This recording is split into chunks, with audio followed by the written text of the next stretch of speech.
this meeting to order. Welcome to meeting number 30 of the House of Commons Standing Committee on Finance.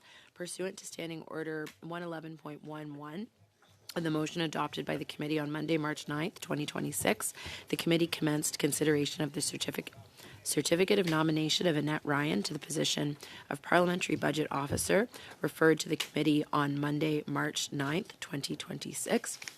I would like to welcome our witness, Ms. Annette Ryan, the Deputy Director, Partnership Policy and Analysis for FinTrack, who has been nominated by the government to be the next Parliamentary Budget Officer. I would now like to give you the floor for your opening remarks for 5 minutes. Please go ahead, Ms. Ryan. Thank you very much, Madam Chair. Cher Vice-Président et honorable membre du comité. Vice Presidents and honorable members of the committee, thank you for inviting me here today to present my candidacy for the position of Parliamentary Budget Officer of Canada. Leaders, in particular Senator Hugh Segal and the Honorable Paul Dewar, who advocated diligently for many years to create the Independent Parliamentary Budget Office. Their goal was to deepen the transparency and accountability of Canadian governments to their Parliament and to Canadians. Informed parliamentary scrutiny is foundational to delivering real results for Canadians and core to the health of our democracy. I would also like to begin by expressing my deep respect for all my predecessors who built the office of the Budget Director. As has been widely noted, the OECD recently recognized the Parliamentary Budget Officer's office as the best in the world, a highly effective source of independent and credible advice. The same OECD report offered balanced recommendations to guide its next steps. Recommendations, and I commit to deepen and strengthen PBO attention to the sustainability of the government's overall fiscal track. I will also extend PBO attention to how government budget proposals are executed as they flow through to main and supplementary estimates and into public accounts. This is core to parliamentary business, and it's also core to the practical question of what return Canadians get on the investment of taxes raised from them and in their name. But first, let me introduce myself. My name is Annette Ryan, and I am a proud Atlantic Canadian. I was raised on a family farm in Newfoundland and then in Prince Edward Island. I served as a page in the House of Commons. That was during the original Canada-U.S. free trade debates. In 1988, I'm 55. You don't need to do the math. I earned a mathematics degree from Acadia University in Nova Scotia and a master's in economics from Oxford University, which I attended on a Rhodes Scholarship.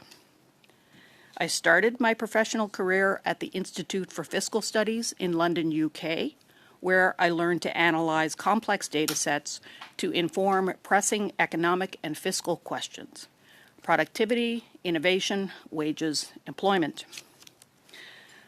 I then made a specific decision in 1996 to return to Canada, to my local community and family, to work at the Prince Edward Island Provincial Treasury, where I managed all aspects of transfer payments and income taxes. While I am an anywhere person by training, I am a somewhere person by choice. Rather than listing my professional titles or the projects I've managed over the past 3 decades, I'll describe my experience in terms of the ministers I have supported. Minister Chevery in the Liberal government of Catherine Colbeck, Minister Mella in the Conservative government of Pat Binns. At the federal level, Monsieur le Premier Ministre, the Prime Minister Chrétien, Prime Minister Harper, Minister Baird, Minister Taves, Minister Clement, Monsieur le Ministre Paradis, Minister Paradis, Minister Polyev, Minister Mihaichuk, Minister Haidu, Monsieur le Ministre Duclos, Minister Duclos, Minister Freeland, Monsieur le Ministre Leblanc, Minister Leblanc, and currently Minister Champagne. Today, I am seeking your approval of a mandate so that I may put my expertise at your service. I intend to provide you with high-quality, independent, and relevant analysis so that you can hold the Prime Minister, his ministers, and senior officials to account on questions like, can we afford these budget proposals? Are plans robust to higher oil prices, higher interest rates, recession? Who is responsible to execute on commitments? Quel est le retour sur... What is the return on investment for these proposals? Before concluding, I'd like to briefly revisit the issue of the office's independence, which is fundamental to its credibility. The Act currently allows a second term for the Parliamentary Budget Officer. I commit today to be a one-term PBO. I believe there are certain accountability roles in the senior public service that should not be eligible for reappointment in the interest of maintaining the integrity and independence 100% beyond reproach. And I believe the Parliamentary Budget Officer is such a role. To protect the independence of the office of the Parliamentary Budget Officer, I will decline a second term. And I want the trust of Canadians. And I want the government to have a clear timeline to appoint my successor. You have my word that I will serve you to the very best of my ability without seeking favor or influence. Merci. Thank you. J'ai hâte de répondre. I look forward to answering your questions.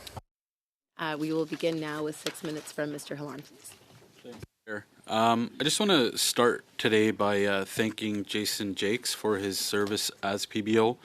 He upheld the integrity and independence of the office he held as the PBO.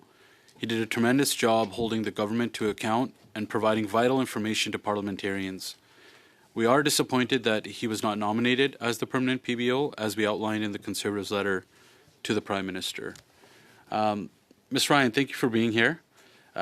Given the PBO's mandate in the Parliament of Canada Act, including the Statement of Independence on the PBO website, will you commit to being impartial and transparent if you are the PBO?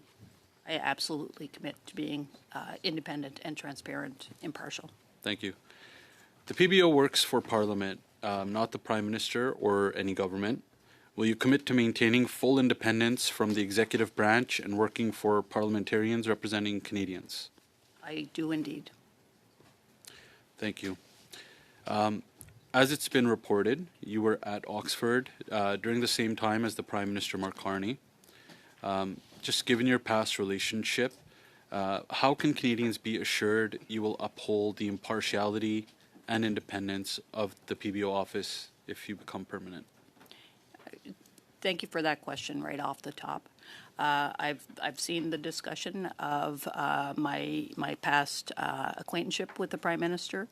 I took a 2-year Masters of Economics program at Oxford University. The Prime Minister was already there. He was in the year previous to me. As Canadians, we knew each other in the program and so on, but had different social circles and so on. I saw him again in a professional capacity when I was chief economist at Industry Canada and he was governor of the Bank of Canada. I supported a committee at the time of roughly 20 deputy ministers who would meet on a regular basis to discuss economic matters. During that time, I would discuss agenda questions, topics that the deputies might pose to him in those meetings. I typically dealt with his office rather than the governor himself. And so I would say that was really where our professional paths crossed. I would also add, just for your comfort, that even though we had positive and professional engagements anytime we met, I did not have any contact with him after he left to become governor of the Bank of England. Thank you, Ms. Ryan, for clearing that up. Will you commit to never censoring or watering down a report at the request of the government, bureaucracy, or Prime Minister's office? I am very comfortable making that commitment. Thank you. The reason for these questions are obviously, as you said, they've been reported. They've been out there in the news.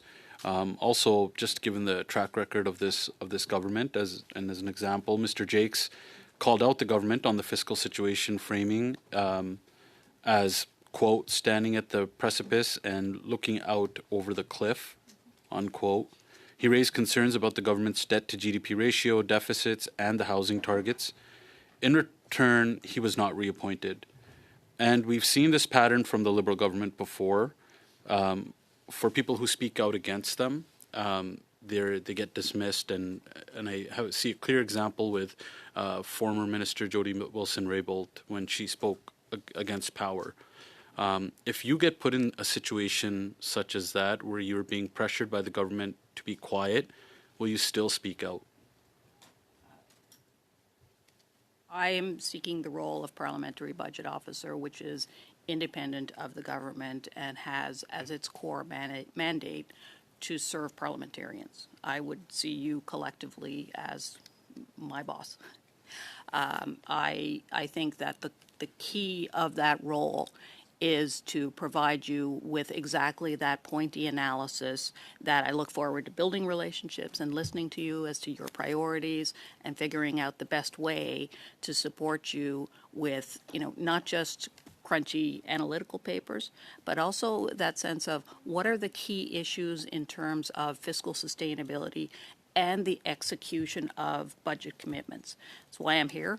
I think we're very aligned, and I look forward to operating just the way you described. Right. I appreciate the answer, just because given the track record of this government, I just wanted to see where you would be at if you were put in a position where you had to speak out against power. We've seen what happens with the Liberal government when that happens. That person is dismissed.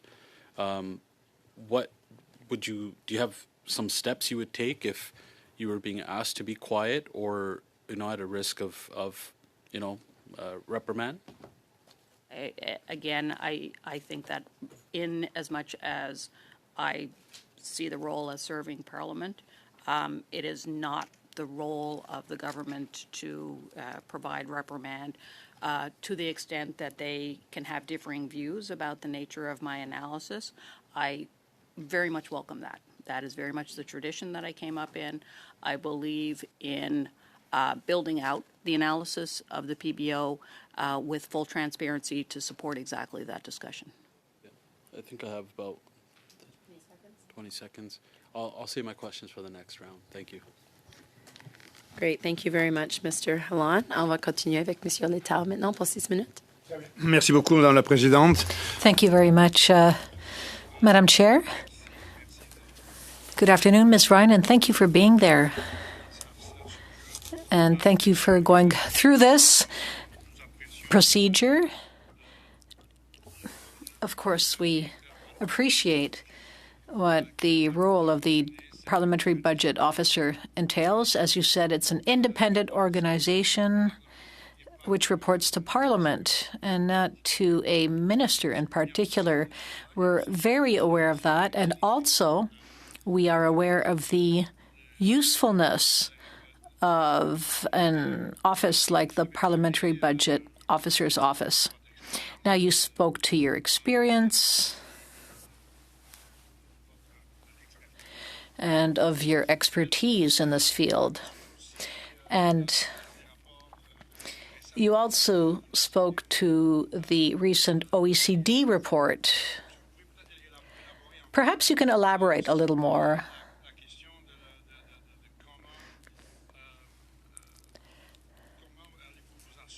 on how you will ensure that what is unveiled in a budget will actually be implemented.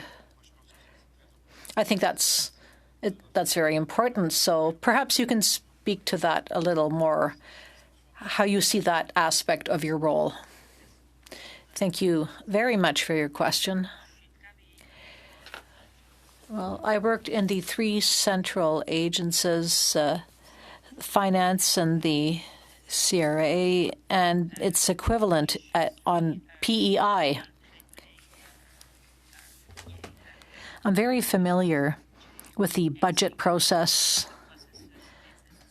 and with the estimates process. And I see the link between what is announced in a budget and authorized in the estimates process. So to come back to your question, it's a matter of how to follow up on commitments made in the budget on budget day throughout the rest of the financial year and the following years as well.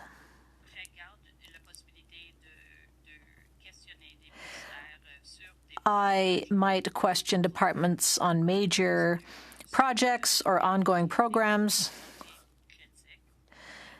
on critical paths or implementation plans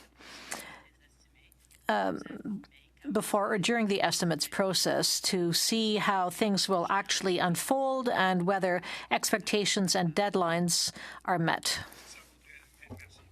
Thank you. Does this mean that you might follow up a little more closely along with Treasury Board? I think it's necessary to do that, to conduct that type of analysis. As I said, I've worked for the Treasury Board Secretariat. I manage the expense research team. I built a database system which followed the money in the budget through the authorities and the public accounts. I think it's possible to enhance that type of accountability through AI. Thank you very much. Now, on another topic, this is very current, and Canada is not the only country dealing with this situation. The world is changing constantly, and in fact, the traditional order is changing. And you said you were there at the beginning of the free trade negotiations, and the world that existed back then was a rules-based order which everybody understood. But today, well, there's a lot of uncertainty. Now, this, of course, has an impact on economic forecasts or projections of a government. And on the evolution, if you will, of a budget and revenues. So in this kind of new environment, again, with a high degree of uncertainty and variability, unprecedented variability, how do you see your role as parliamentary budget officer? Do you see your role as not only analyzing the situation, but also making recommendations to the government in light of everything happening in the world today and the effect of this on energy prices and a possible looming world recession? So how do you see your role and your advice function in this world?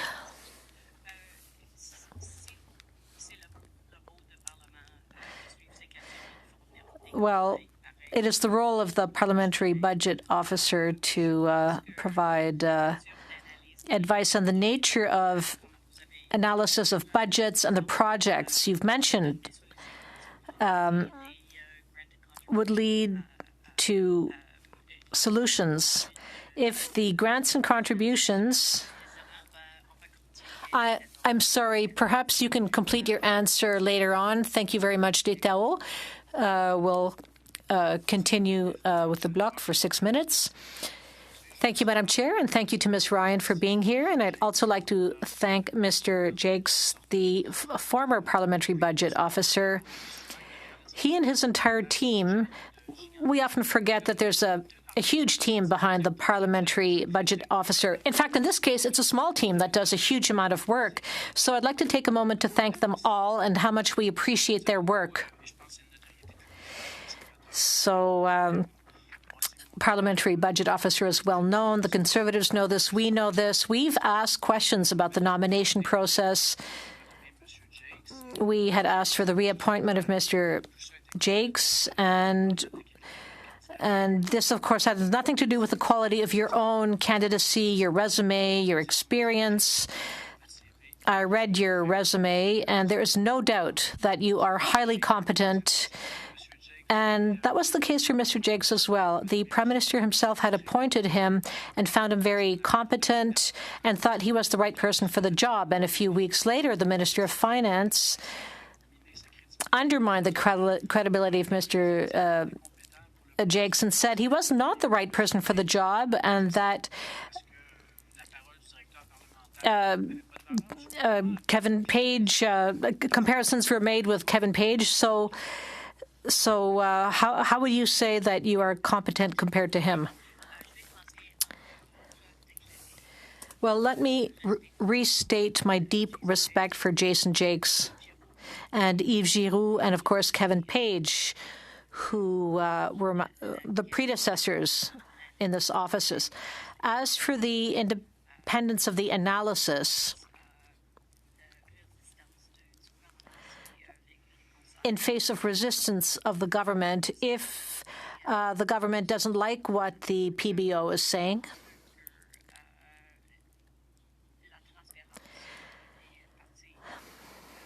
I feel that transparency is one of the main approaches I will take to manage this office. We have a huge network of economists here in Canada. There are many economists in the world, and I will call on the expertise of the team of the PBO to have a good debate on discrepancies in analysis if that happens.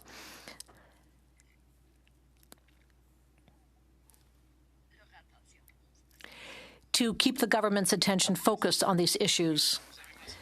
Thank you, Ms. Ryan. You said something which I thought was very interesting. You said, I will only serve one mandate. I will not seek a second mandate. This really caused me to reflect, because you've worked in the machinery of government at various levels. You held many positions. Your loyalty and your integrity have never been questioned. And as the parliamentary budget officer, you might be called to criticize some government policies. Do you commit not to work for government again after the end of your mandate? Well, that's really important as a question. Well, I haven't thought of that.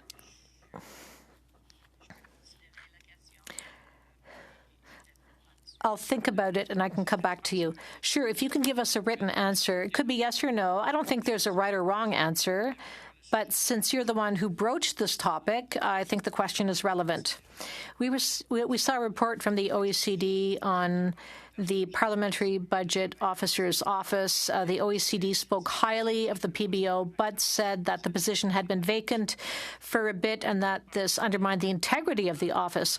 Why do you think the government wants to replace Mr. Jacques if the work he had done was so good? It seems that if you have someone who's good, you keep them in place. Isn't that how it's supposed to work in government? I think it's better if you put that question to the government itself. There was a competition. I applied. I can speak of my candidacy. No, I understand. I understand your answer. Thank you. The former PBOs were people who were in the media. They spoke to the public. They were good communicators. Mr. Fréchette, Mr. Page. The last two PBOs were good communicators with the public, and they explained government policy.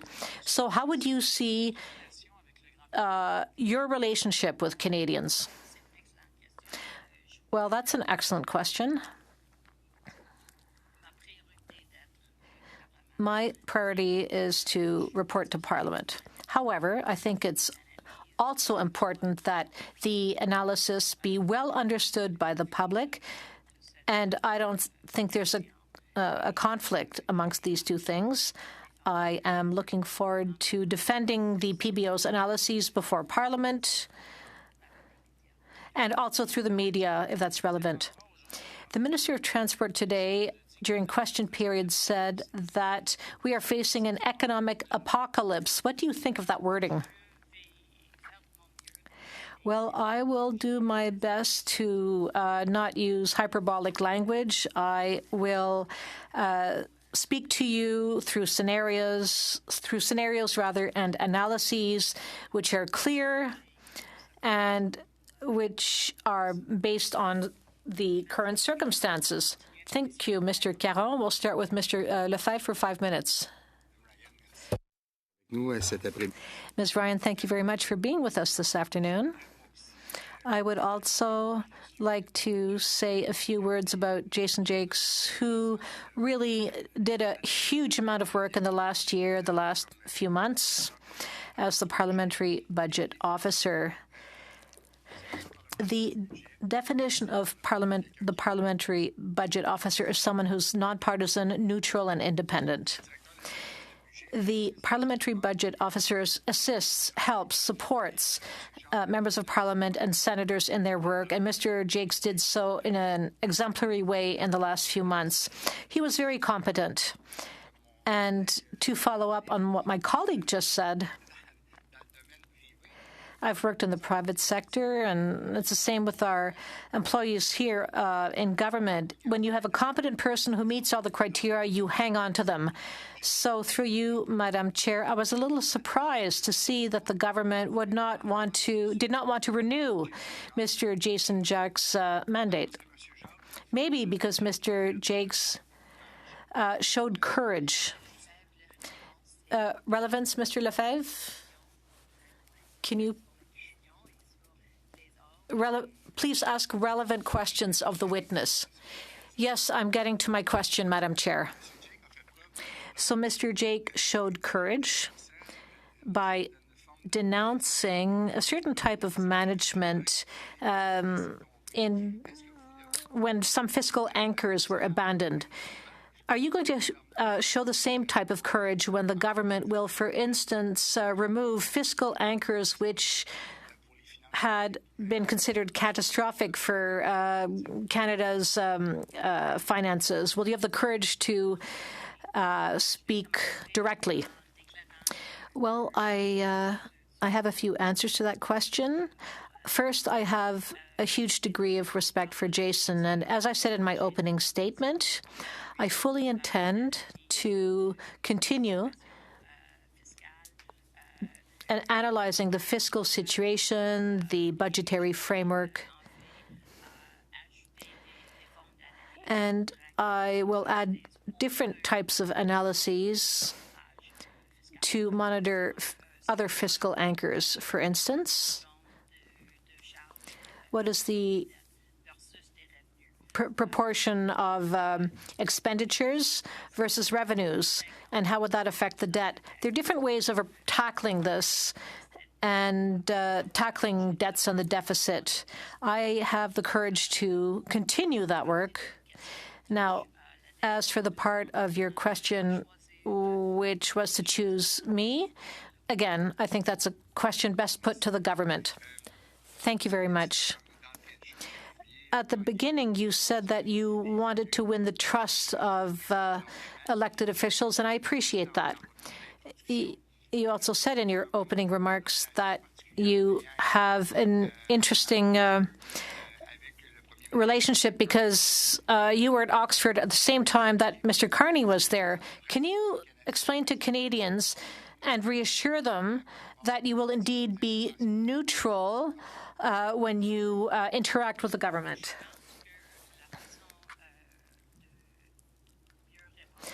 I think the better way to answer your question is to point to my 3 decades of work within the Canadian government. I served both Liberal and Conservative governments.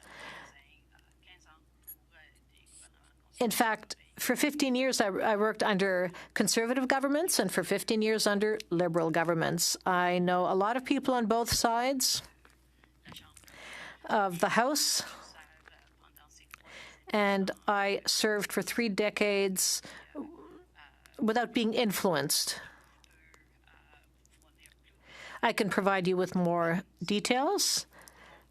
I don't know how else to convince you other than beginning the work with integrity and neutrality. Well, I have a question which has to go with the independent nature of your office. You said that you only want to serve one mandate, and I'd like to thank you for stating that, and so that your successor will know when he or she will begin. Do you believe the government made a mistake by not planning for the succession of the next parliamentary budget officer? Brief answer, please. Well, I applied for the job in December of 2025, and as for the deadline, it's a question for the government.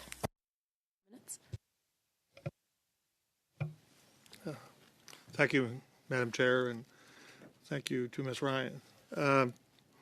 Ms. Ryan, over the past number of months here at committee, we've been discussing a lot of budget-related items, fiscal sustainability, affordability for Canadians, financial sector resilience, and just in general, the policies supporting government's programs. And obviously, these discussions have underscored the importance of credible and nonpartisan economic analysis to guide us in our decision-making.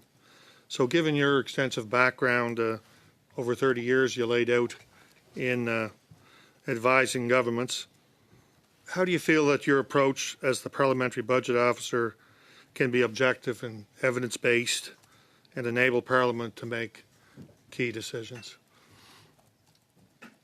Thank you, Mr. MacDonald.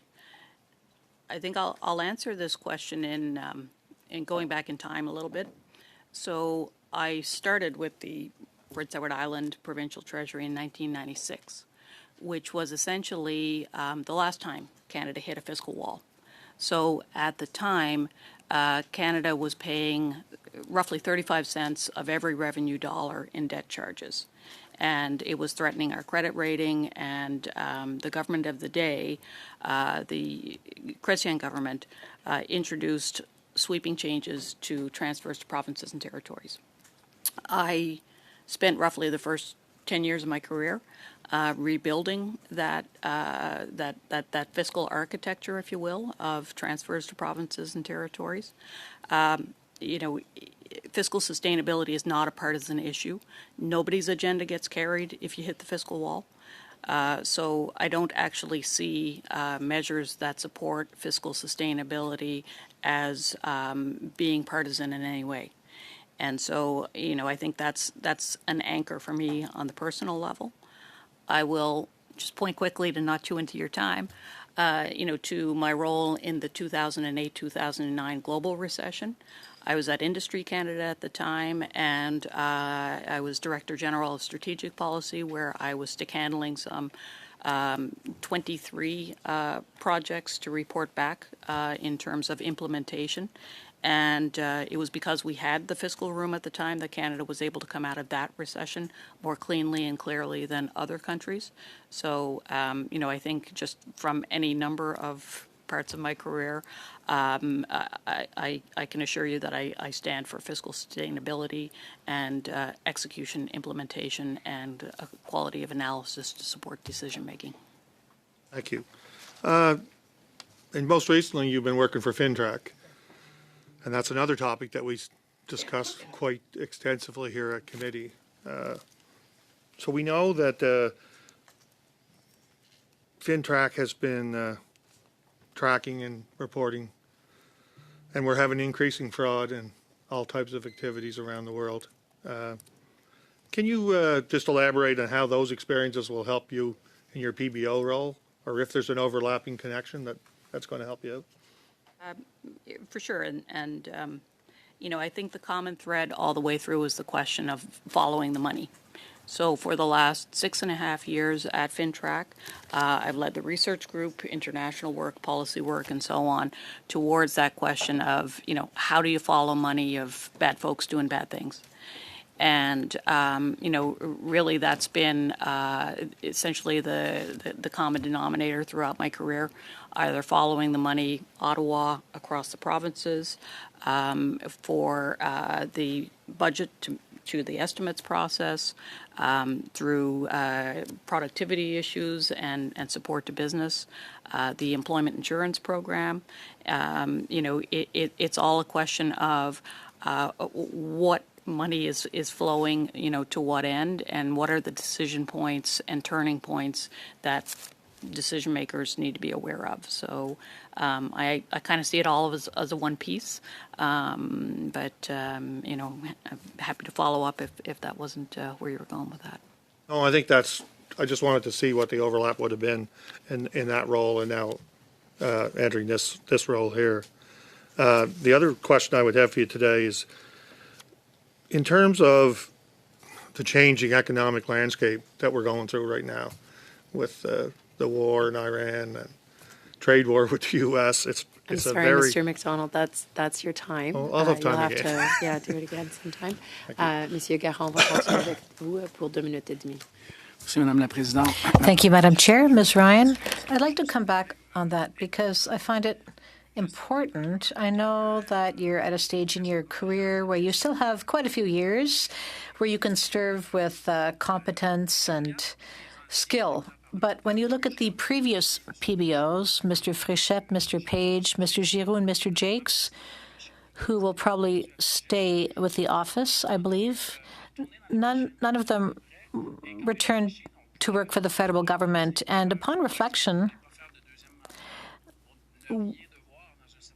perhaps you don't want to serve a second mandate because you'll have done your work. But if you go back to work in government, which you may have criticized before, and there's Bill C-290 on whistleblowers, and apparently whistleblowers are not treated very well by the system.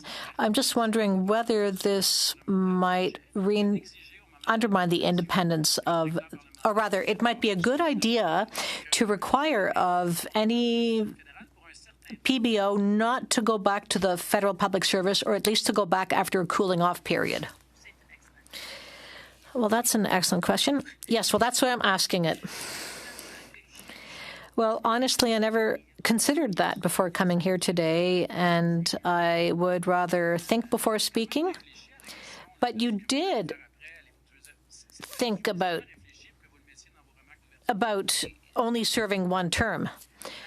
You put that in your opening remarks. Yes, that's right. Maybe after a cooling off period, there was a study on fiscal federalism. Well, since I'm an expert in that field, I might want to work for the government again. Quickly, you worked for Minister Champagne. You might be PBO in 3 weeks. Would you feel at ease criticizing a policy you worked on 3 weeks ago? Yes, absolutely. Thank you, Mr. Garon. 5 minutes. Thank you, Madam Chair. Ms. Ryan, I like one of the comments that you made at the beginning, where you said that it is your intention to make an analysis that is well understood by the public. And I particularly paid attention to that because, of course, we are in a scenario where you have two different accounting practices being used by the government.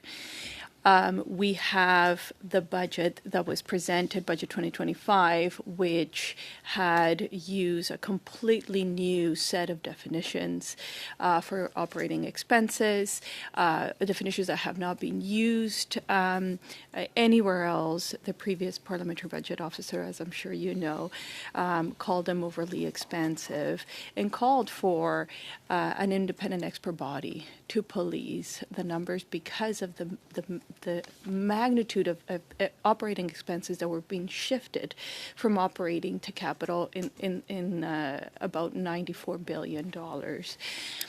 And of course, now we have the main estimates. So the main estimates submitted to Parliament, those use a different set of definitions. Nobody has the time to reconcile because the reconciliation is meant to be, or the only way to do it is manual, and it's complicated. And so do you then believe that it is acceptable for a country to use two different sets of books, one for the ones that Canadians pay attention to for the headlines, and one for Parliament? So the way that I view the government's statement about its plans for operating budget balance, whereas running, a capital budget deficit is something that they'd be more comfortable with for a period of time, I view that as more of a political statement by the government. It's a statement about, in my view, the direction of how they plan to manage the overall fiscal framework going forward. In my reading of the budget, and everything that you just described, I don't see that changing the accounting of federal government in any way.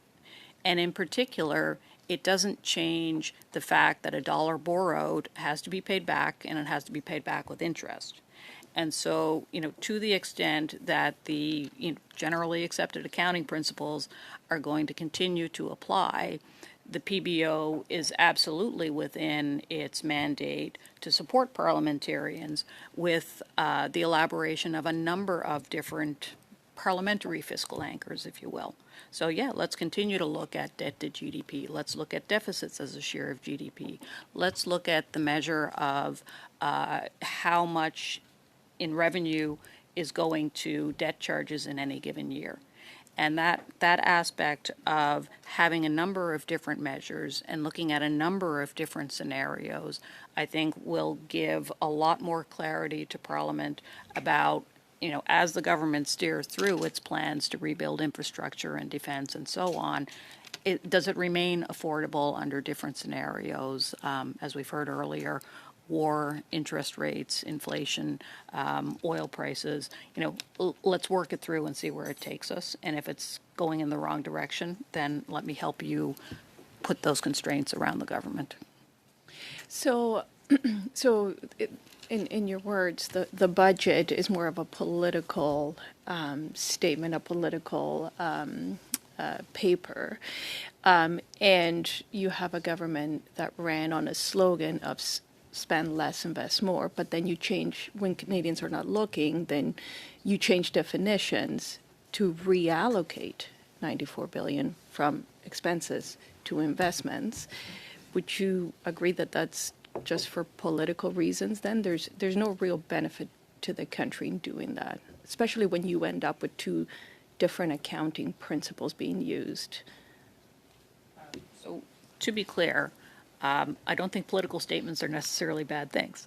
And I don't think that the statement that the government is going to, from an accounting or algebraic or mathematical sense, follow how they're going to pull back in operating spending to make space for greater capital spending, that is consistent with spend less to invest more. It's simply bringing greater clarity to what they mean by that.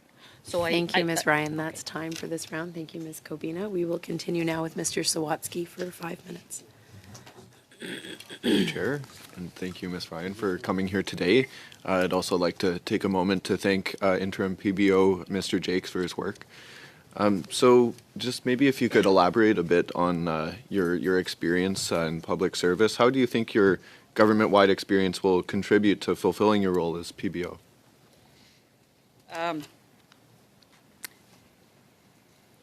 I would very much like to help Parliament to hold the government's feet to the fire to make sure that the announcements that they make in budget are both affordable and that they will be executed. And I would offer that my 3 decades of public service prepare me very well for this. I've worked in all 3 central agencies.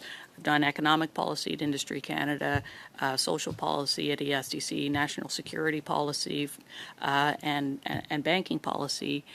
I have written many of the binders that ministers and deputies show up at committees with. I know the questions that they prefer that you ask them. I know the questions that they prefer you not ask them. And I would like to, build out the role of PBO to make sure that you have before you the options to ask a wider set of questions to the government to make sure that things are moving in the right track. And that's how I think my experience can be put to the use of Parliament. Thank you very much. I'm just kind of looking through some of the past experiences. I see here founding board member, PEI Alliance for Mental Wellbeing. This is an area that I think is quite important. I was just wondering if you could speak a bit to your work as a founding board member. For sure. This one is this one's personal. I will say that during the pandemic, my nephew was killed by an impaired driver, and as part of honoring his legacy, I was in touch with different folks in the province. I also know the premier at the time, and looking at the strains that are on communities right now, urban, rural, what have you. Those strains in terms of mental health and addictions and so on, they show the strains in communities right now. And the raison d'etre for this group was to try and get supports to individuals, families, communities before their mental health or addictions pressures got them into the red zone. So, that was the raison d'etre for that group and my reason for joining. I will say that I cleared it with all of our relevant ethics and values and ethics people to make sure there was no conflict of interest before doing that on a volunteer basis. And we organized an inaugural national summit on alcohol use that I think was fundamental in kind of tabling some new issues and helping to think, are we on the right track with that?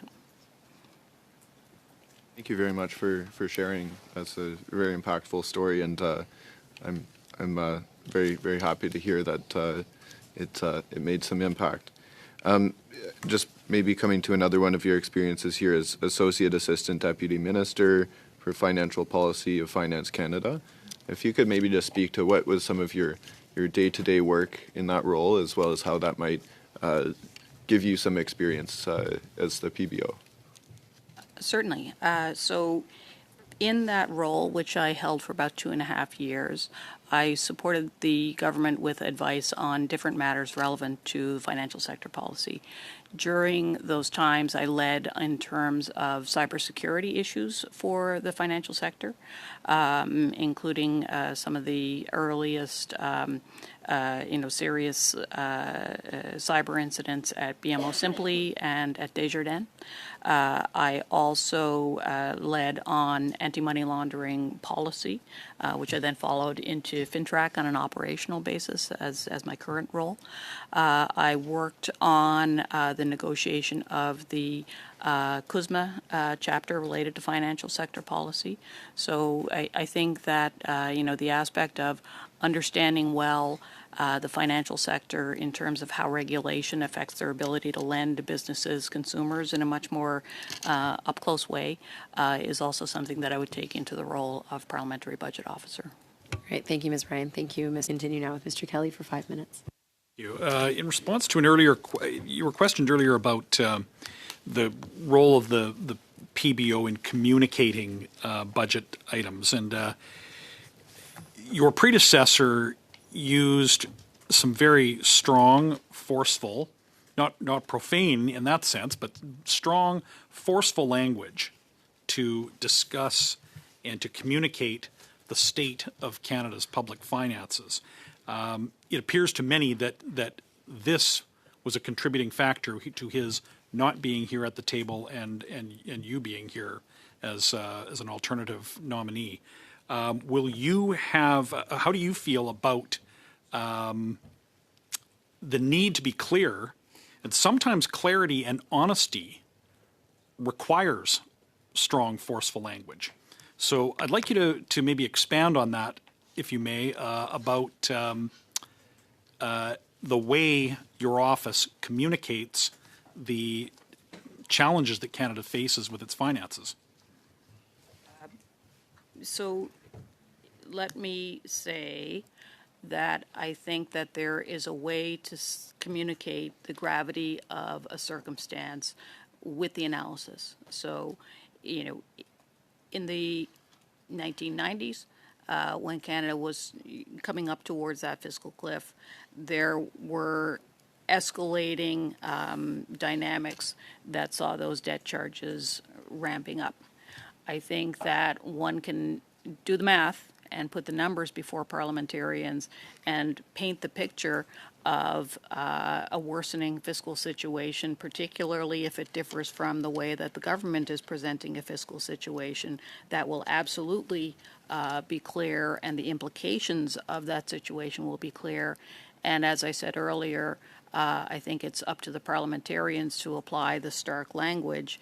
And I would also say that Jason Jacques led the adoption of a communications policy within the PBO, as was recommended by the OECD report that people like to reference, to say that neutrality and of language is important for the role. Now you mentioned the fiscal situation in the 90s a couple of times now. And Mr. Jacques talked about that too. It was his view that this was at a meeting this was just in September, just at the beginning of his appointment as an interim PBO. He said that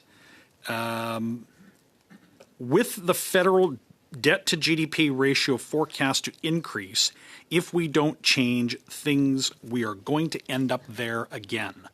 This was in talking about the 1990s. We're going to end up there again if things don't change. Do you agree with Mr. Jacques that the current finances of the country are unsustainable and are leading us to the same situation in the 1990s if things don't change? So I think that Jason himself provided a different view of his remarks in December of 2025 when he said that language was not appropriate and that, in fact, the fiscal track was sustainable. I also think that there's different ways that he could have looked at what track he was looking at. And we got a minute left. Okay, sorry. I really wanted your view. His point was that the debt to GDP ratio is rising, and do you think that a rising debt to GDP ratio is sustainable? A rising debt to GDP ratio Yes. is of concern. The level of that debt to GDP ratio also has to be considered to decide whether it's sustainable or not. Not just Jason himself, but other voices like the IMF and the Canadian Taxpayers Federation have said that the current debt tracks are sustainable.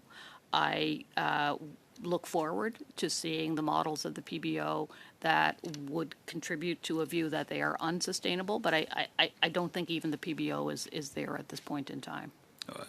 Mr. Jacques was in his testimony was pretty clear, but let's talk about, if we have time, all right, lapsed funding. How does that? You talked about executable policy. When funds lapse, that's non-execution. Any views on that? Absolutely, I do. You don't have time to share them at this moment, but maybe someone else will ask you about it and you'll have an opportunity. Thank you, Mr. Kelly. Mr. Turnbull, for 5 minutes, please. Thanks, Madam Chair, and thanks, Ms. Ryan, for being here today. I note that the process was quite broad and competitive that brought you to us today. So congratulations on being here and making it this far. And it's great to have you before committee to talk about your experience. Before I turn it over, I want to share my time with my colleague Steve Lavoie. But I wanted to correct the record on something that I've heard from opposition members numerous times. There is precedent for an interim PBO, and we thank Jason Jacques for serving in that capacity. And I know that he's spent 16 years in the PBO and did remarkable work and continued to, to do that in the role of interim PBO. But in, 2013, March to September, there was an interim PBO when Kevin Page stepped down under Prime Minister Harper. And so roughly a 6-month time period. Interim PBOs are not unheard of. There is a limit to the time period. And again, we thank Jason Jacques for having done the role in the interim while the process was underway to search out and find the next permanent PBO. And so I'll hand it over to Mr. Lavoie to ask some questions. Merci beaucoup, cher collègue. Thank you very much, dear colleague, Madam Chair, and thank you, Ms. Ryan, for being with us today. I'd like to follow up on a question put by Mr. Detaille. With regard to precision, I worked in banking for 20 years, and I spoke with some colleagues who now are tearing their hair out because there's no predictability. And companies need predictability to flourish. I worked and we've had witnesses here, and it seems that predictability is something that's gone out the window. You have 30 years of experience. There's a lot of uncertainty in the markets today. So how are you going to integrate that uncertainty in your analyses, knowing that in the last 30 years, it probably wasn't as necessary to include as many variables in your calculations, but that has changed. So how are you going to take this uncertainty into account in your analyses? Thank you for the question. I'll start with a brief anecdote from the beginning of my career when I was working on forecast for for equalization. I worked on the numbers, and the only thing that I recall from that time is that uncertainty is part and parcel of forecasting and estimates. I think that it's important to develop different budgetary scenarios to put caps or thresholds on certain periods of time in assessing the consequences of a budget. So I think that's one way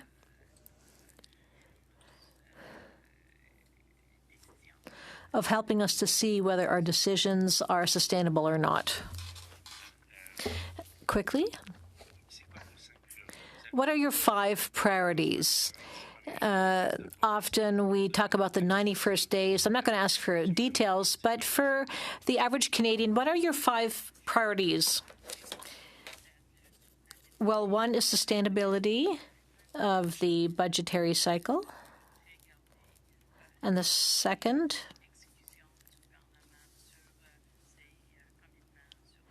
is holding the government's feet to the fire when it comes to its commitments to programs and projects that they announced in the last budget. And so what's your timetable on those 2 priorities? Well, we can start working on the questions right away, but our work with Parliament is ongoing. In 20 seconds. For my citizens in Beauport, Limoilou, why is the independence of your office so important? There are 40 employees at the Parliamentary Budget Office. There are 369 federal public servants. Thank you. We'll continue with Mr. Garon for 2.5 minutes. Thank you very much, Madam Chair. I'll follow up on Mr. Lavoie's question. People in my riding of Mirabel work in teams, and often the teams don't change much. You have a team, and when a new parliamentary budget officer arrives, there might be a different way of working, a different style of work. And we know that the PBO works with the opposition. We have fewer resources than the government, which you know. But in the past with Mr. Jacques, or rather, how are things going to change compared to how Mr. Jacques ran the office? What can we expect from you that'll be different? Well, I want to move incrementally. I want to look at the models that they've built. I want to see what their priorities are. I'm going to listen to parliamentarians. And so I don't think you'll see any big changes right away. By the fall, I intend to put my stamp on the role and to implement the 2 priorities I mentioned earlier to Mr. Lavoie. Mr. Jacques will still work for the office. He'll still be working with you. How do you see his role? How are you going to work with him? Have you thought about that?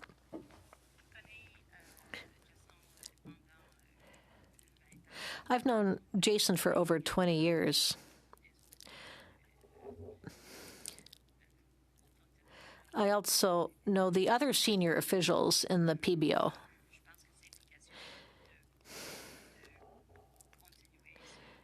It's a matter of maintaining the respect and collegiality we've had because we are professionals.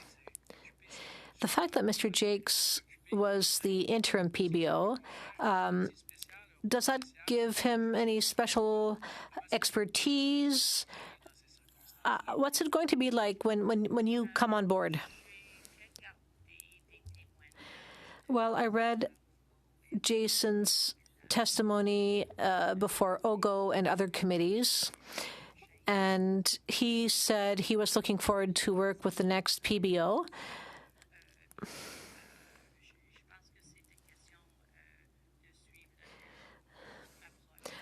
I think we'll be taking the same approach. That's what you do when you take on a new job. Thank you very much. Mr. Halan for 5 minutes. Ms. Ryan, at the time of the Budget 2025 report, the PBO at the time raised concerns about the government's abandoning of fiscal anchors such as the declining debt-to-GDP ratio. As an economist yourself, do you share those concerns that the absence of fiscal anchors increases fiscal risk? I do share the concern that it's utterly important to keep eyes on fiscal sustainability, debt levels, deficit levels. I think that what Jason surfaced was a concern that the levels of that deficit track were taking a marked step up from what they had previously been. I think that the discussion since that time has reached something of a consensus, not everybody, that that track is sustainable. I think there remains a concern that if we were to see future jumps up, future stepwise increases in those debt and deficit levels, that... With all due respect, Ms. Ryan, they jump up every single time under this government. The amount of spending just currently now, the government is adding another $60 billion to that. So in other words, it is going to jump up. But again, my question was about the fiscal anchors being abandoned. Is that not a risk financially for the country? I agree that that is a risk. And I also would go back to my remarks earlier to say that the Parliamentary Budget Office has a clear role in accountability for the government to track the implications of those spending increases through time and continue to hold their feet to the fire to say what is happening in terms Yeah, of debt to GDP and so on. I appreciate that because that's exactly what's happening as it always does. I mean, the increase in the deficit now, even after that budget was tabled, is about $60 billion more. The PBO also reported that any increased spending and those lack of the fiscal anchors like we're seeing leaves little to no room to respond to economic shocks. We all know what's going on around the world. Would you share those same concerns? I share the view that it's important to leave fiscal room to deal with shocks. I think that there remains room in the current track to deal with shocks.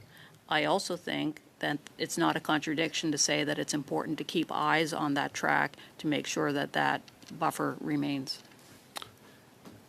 Well, right now, the deficit from that budget was about $78 billion.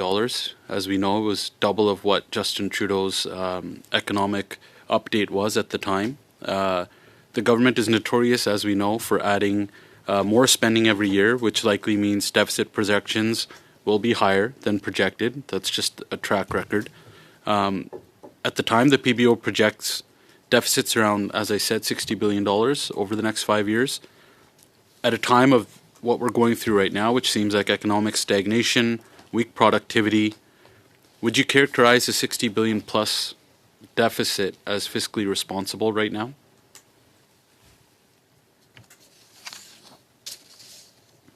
I think that it is sustainable. I think that... Is it fiscally responsible, though? I think that... I mean, we can all sustain a certain amount of money, but is it responsible? I think there's room for that track to be responsible. So... what would you consider responsible spending? So the views that give the view that the criteria that give a view that that's a responsible track are things like Canada maintains its AAA bond rating right now. The debt to GDP ratio that Canada has, while it may increase from its 42 and change % of GDP right now, it is on a track to go down to 39 into the medium term. I also think that the view of the IMF, which recently reviewed Canada, was that there remains fiscal room.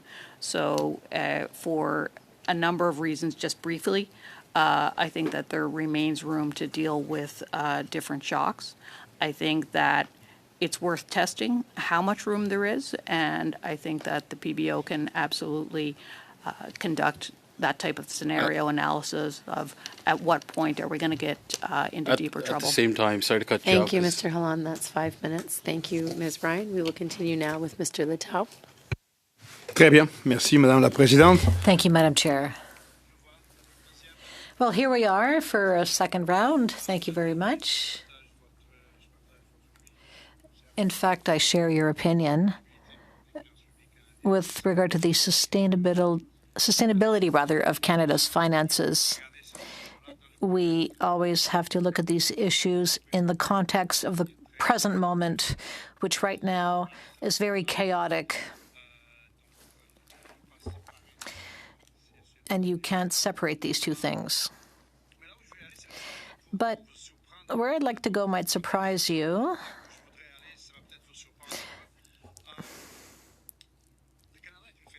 Canada is a federation, a very decentralized federation. I might exaggerate, but maybe not a bit. Maybe 5 people in Canada really understand the mechanism of federal transfers, and you are one of these 5 people.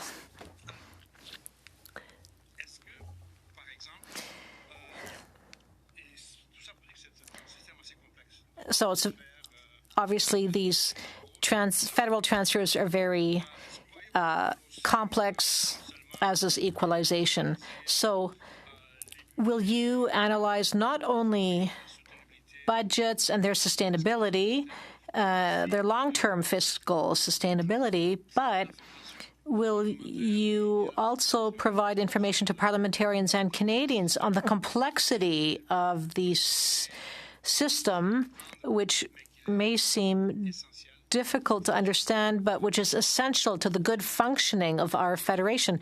Do you feel that PBO has a role in that regard? Because issues related to this will surely arise quickly. I agree with you on the complexity, which is everywhere right now, and that this represents a challenge for parliamentarians. That is to frame debate on issues relevant to Canadians. Fiscal analysis in and of itself is a complex undertaking, and I feel that the role of the PBO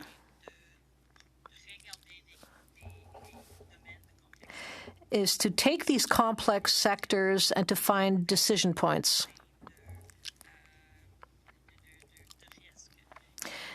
And risk points, to put those before parliamentarians and setting aside the complexity.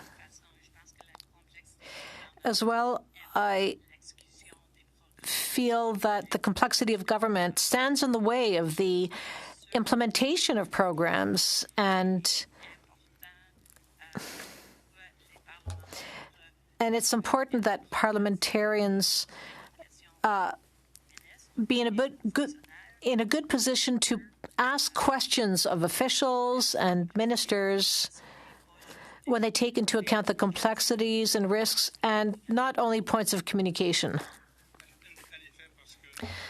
Yes, indeed, because Canada still has a very good credit rating. As a whole,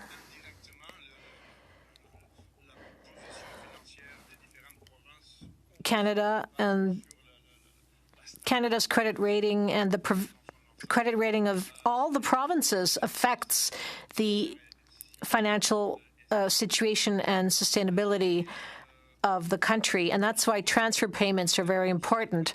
As parliamentarians, it's important for us to understand the different areas of jurisdiction. Provinces are responsible for some areas, and the federal government is responsible for other areas. It's complicated here in Canada, but on the other hand, it works. And in fact, I think it works pretty well.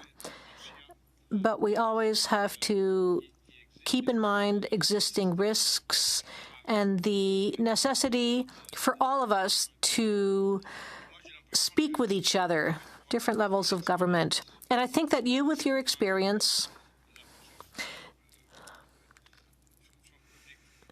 in the federal public service, but also in a provincial public service, you understand these issues very well, and you will be able to shed a new light on these matters. Thank you, Mr. Letao. Your time is up. We'll continue with Mr. Lefebvre for 5 minutes. Thank you, Madam Chair.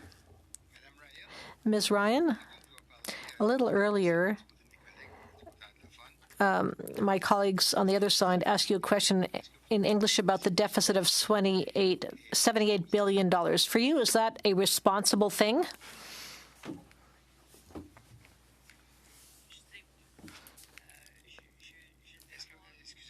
I'm sorry, I didn't hear. I will answer that. I don't see the difference between reasonable and sustainable. You don't see a difference between reasonable and sustainable? For you, it's the same thing? I believe that the issue of sustainability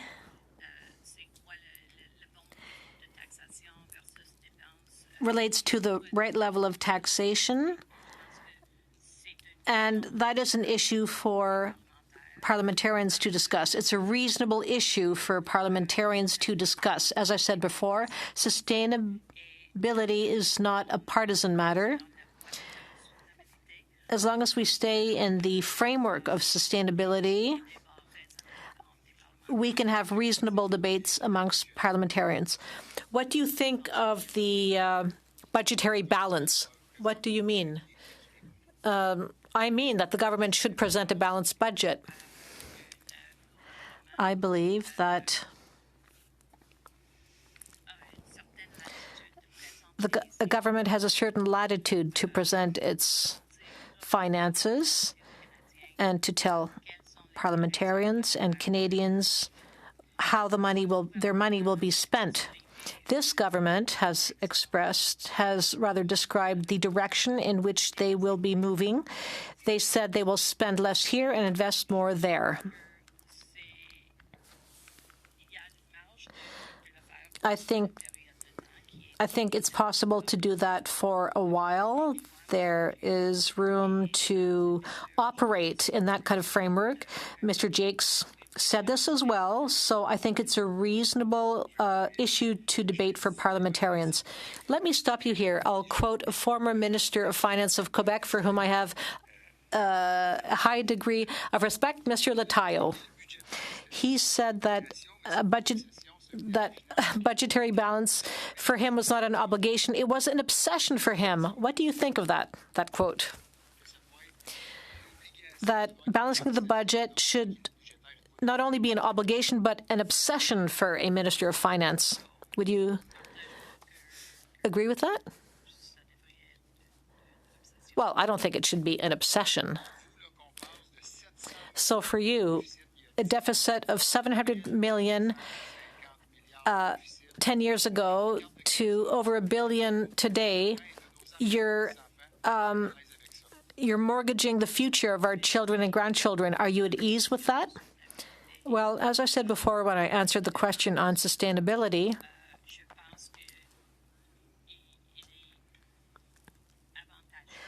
I think it is advantageous to have smaller debts and deficits for future generations to deal with. The position of the government is that it is investing to bolster the economy, create jobs, and increase revenues for future years. And respectfully, I believe it's up to you to decide whether that's the right thing or not. I'll ask my question again. $700 million in debt 10 years ago to $1.3 billion in debt today. You're comfortable with that?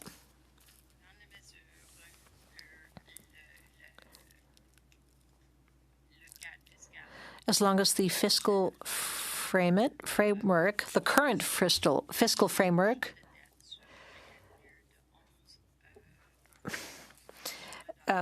has expenses of 11 cents on the dollar and does not put undue pressure on the dollar, I think it is something that's fine. So you think it's fine to increase the size of government by increasing the debt on Canadians? You think that's fine? Well, if you ask me,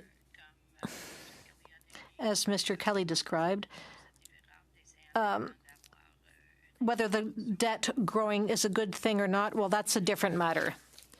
Thank you, Ms. Ryan, and thank you, Mr. Lefebvre. Agreement between the parties that we will have one more round from the Liberals and one more round from the Bloc. So I will turn it over to Mr. MacDonald for 5 minutes, please. Thank you, Madam Chair. Ms. Ryan, we were getting to your answer on a question. It's quite a few minutes ago now. But what we were talking about was Parliament's understanding of fiscal issues and the economic landscape that we're under right now. And I think I referenced the Iran war and oil prices and the trade wars with the U.S. How do you feel the PBO's role will play into advising parliamentarians of probably policy changes we're going to have to make quicker than we ever have before? Do you have any advice on that? Or So I think that there will be many questions that are truly within the realm of parliamentarians to decide. And some of those can be informed by economic analysis, budgetary analysis, and others not. You know, if you take the case of the Iran war, let's go back to the start of the Parliamentary Budget Office in 2008, where one of the questions of the day was whether the government should insert itself into the conflict in Afghanistan.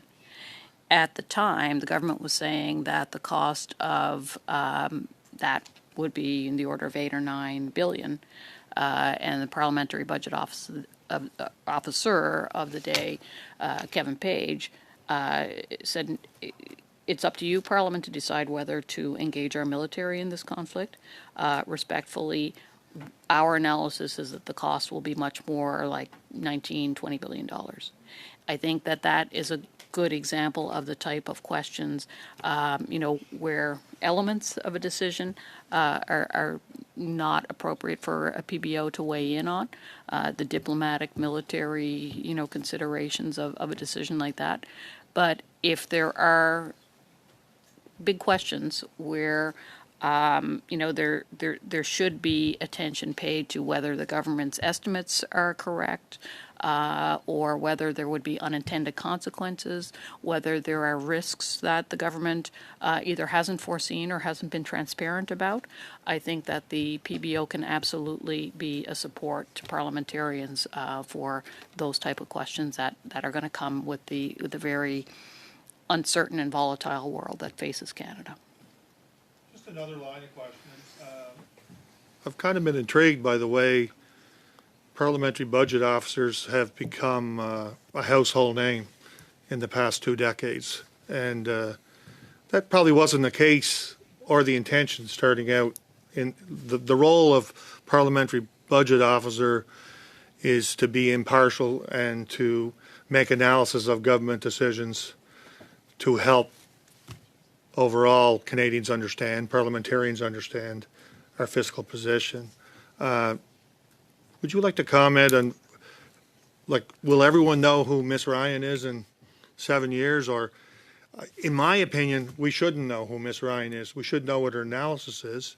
We should be able to read the analysis, and that should be the message that's left with us. I'd just like your opinion on that. I think that the legislation of the Parliament of Canada Act is clear that the role of the PBO is to support the quality of parliamentary debate, for example, by providing macroeconomic or budgetary forecasts. I see the PBO as supporting parliamentarians. The Parliamentary Budget Officer should not lead the debate, but rather support the debate. I will step forward and explain analysis. I will ask the tough questions. I will do the pointy homework to support those debates. I don't have a view of where I should be in people's radar. I'm happy to step forward and explain things if they need explaining. Also happy to let the work speak for itself, and I think that's how I would approach your question. I have about 20 seconds left. Quickly, will an average Canadian understand your analysis, or? That's the goal that I've had my whole career. Okay, thank you. Thank you, Mr. McDonald. On va conclure avec... We will conclude with Mr. Garon, 2 minutes. Thank you, Chair. Mr. Letao presented you as one of the 5 people who knew the best in Canada the transfer system, and I have no doubt that you have this expertise, which means you also know provincial finances as well. Would you say that today's Quebec's finances is sustainable? I haven't had a look at Quebec's financial framework. So you're not among the 5 people who know the best Quebec's finances. So we have a government over the past years, a government that has worked in Quebec's jurisdiction. What do you think about the use of the federal power to spend? You've talked about fiscal federalism earlier. So what do you think about it? Is it a good power? Should it be framed? I bring this back to the discussion we had with Mr. McDonald. For example, if we go to war, it's an economic issue. It has to do with the budget. So if we come back to what you said about Afghanistan, the federal government decided to use its power to get into the province's jurisdiction. And as your role as an observer, if we ask you how much it's going to be costing the whole thing, you will do it, but you will never give an opinion on the federal's powers. Is that do I understand you well?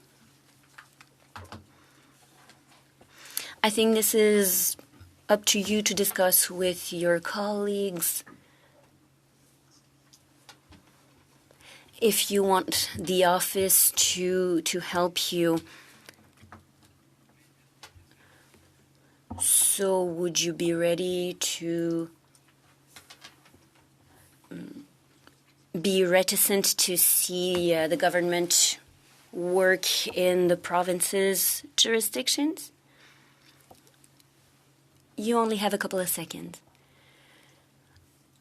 I'm okay with giving you any analysis you need. Thank you very much. To conclude this study, this conversation that we're having with Ms. Ryan, I just want to confirm that. So unless there are any objections, we will end the rounds of questioning there. Great, thank you.